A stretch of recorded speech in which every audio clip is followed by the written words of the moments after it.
News on CBSN Minnesota.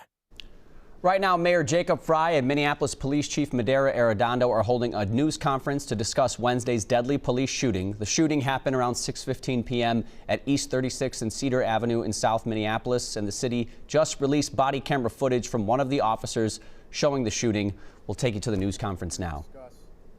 The decision by Mayor Frey and Chief Arradondo to release this footage was born of a commitment to transparency and also in the interest of dispelling rumor. And while we've taken this extraordinary step, I am obliged to remind you that there is an active investigation ongoing into this incident, and its integrity is of paramount importance, and I'm obliged to remind you that we will be strictly limited in what information we are allowed to share today. But I just want to be clear that we certainly all share our commitment to truth and to justice, and our ability to ensure both those things rests on ensuring a strong investigation. And with that, I turn it over to the Chief. Arradondo. Thank you, City Attorney. I want to first start by saying and acknowledging that anytime we have a situation where a life is lost, it can be very tragic. So our condolences to the family of the individual who is no longer here. And I also want to give my thoughts to our officers who were involved and the split-second decisions for public safety that they have to look out for their communities and themselves. And I want to just extend our thoughts with them as well. I have been in close touch with our community partners, our law enforcement leaders, and my core team throughout the last day or so. I had the opportunity to meet with the deceased father, family members, and community leaders, and they were able to view the body-worn camera footage prior to its public release. The BCA is conducting this investigation, and so again, many of the details or questions that those may have will be directed towards the BCA. Here's what I can add in terms of what transpired last night. Our officers, again, from our community response team, were conducting an investigation based on a weapons investigation. And that resulted in a traffic stop at the 36th and Cedar Avenue Holiday gas station. A lot of us know that our communities have been dealing with so much this year with the pandemic, increase in violence, certainly many in our communities facing very hard times financially. And so I know that when situations occur, it can certainly add to trauma for those who are experiencing trauma already.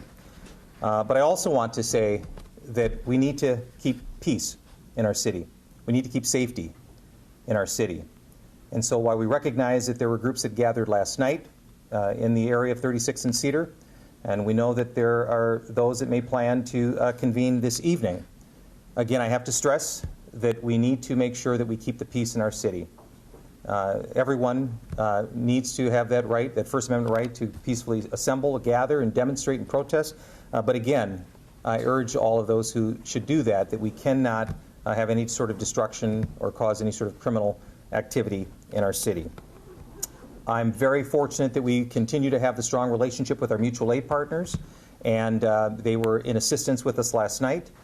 They will be with us throughout tonight and the weekend, and so many folks in our city will see a different uniform throughout our city, and that again is for peacekeeping.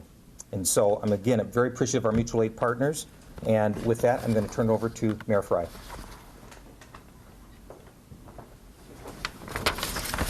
Thank you, City Attorney Router and Chief Arradondo.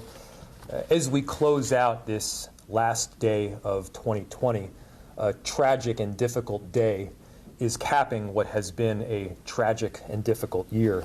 And as more details come to light regarding what happened over at 36th and Cedar, what is clear is that we need to acknowledge that our city is experiencing a lot of raw emotion right now. And I know that's especially true for our Somali community who has lost a young man.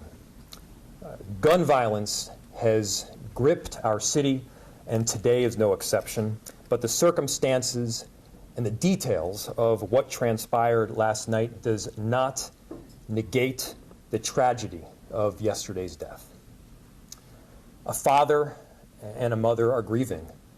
An entire community is grieving. And I'm of no false impression right now that my words will provide any sense of relief to our communities that have experienced so much pain. To the victims and families of over 500 individuals that have experienced gun violence, I feel for them. I want to speak directly to them and say that I recognize your pain, I recognize your frustration. It is real and it is valid. But amid this pain, we cannot lose sight of our shared values in this city, our shared commitment to transparency, to accountability, and to justice.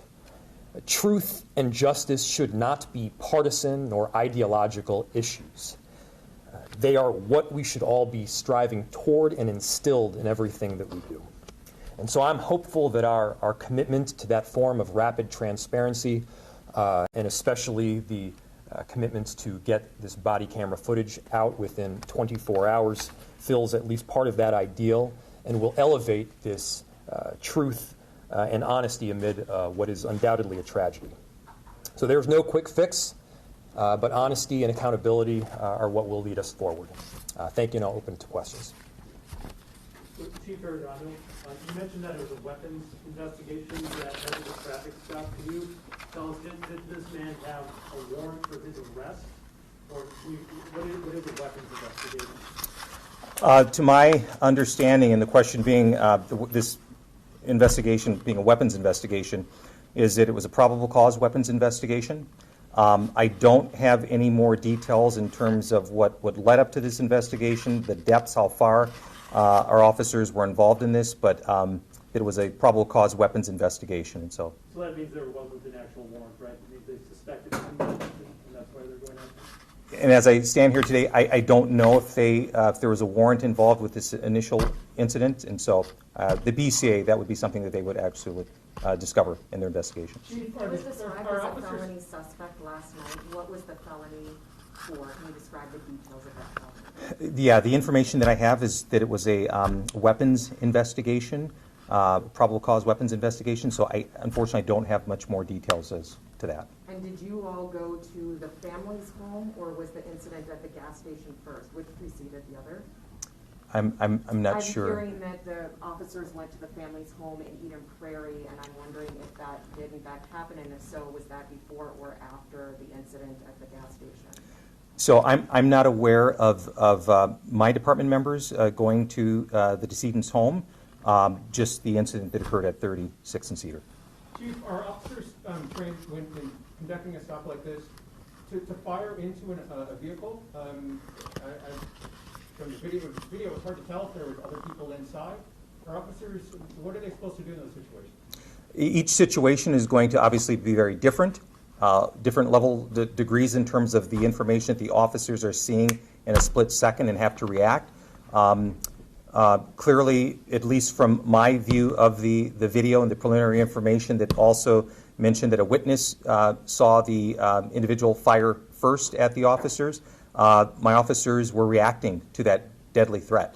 And so, again, that's the investigation will uncover more details, but if the question is, should the officers not react in a deadly force situation, and knowing that community members' lives were at stake as well, the officers are trained to protect community members' lives and their own. So they were justified in taking that action by firing at the... Justification can kind of go in terms of a legal definition, and obviously there will be a review of this here by the BCA and others. I would expect, again, when officers are experiencing gunfire, that they're trained to respond. Chief, was a gun recovered in the vehicle? My understanding is a weapon was recovered. Chief, are you able to tell us how many shots he fired? No, I'm not able to determine that. The BCA would make that determination through their investigation. And how many officers fired? the BCA would actually make that investigation determination. And Chief, you released the one video. It's not too long. I know there's already questions about people, asking why not release, more angles. Obviously, there were a lot of officers from what we can see. Was that a consideration, and will we see more of these videos released? Yeah, the question as to the thinking behind the video that has been released today, part of it's, quite frankly, it's logistics. There's going to be other videos. The BCA is going to be collecting if there's other public-facing camera videos. And with the commitment that I made yesterday about releasing that video within 24 hours, that was what was available at the time. So, but I would assume that through the BCA's investigation, there will be additional video and other evidence that will be part of the case. Is that going to be the case going forward? God forbid there are other tragedies like this that we can expect body camera video to be released within 24 hours? No, I think quite frankly, it's going to be a case-by-case basis. One thing that is for sure is that public transparency is going to weigh into that. So there's a lot of factors, but I felt it was certainly necessary to release this incidents video today. I just wanted to be clear that he had not been charged with a crime. There was no warrant out for his arrest. This was the suspicion in the weapons investigation. I just want to make sure that I have that. That information in terms of the individual being charged with a crime, I don't have that information. The BCA would have that. Chief, when you look Yes, at sir. the body camera video, what do you see? Do you see him shooting first out the window? When I've Through his window?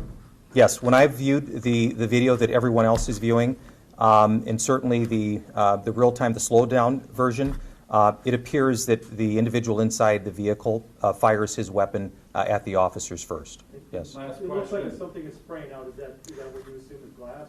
That's something that the BCA forensics folks will make that determination. Okay, thank you very much. Thank you. Thank you. Thank you.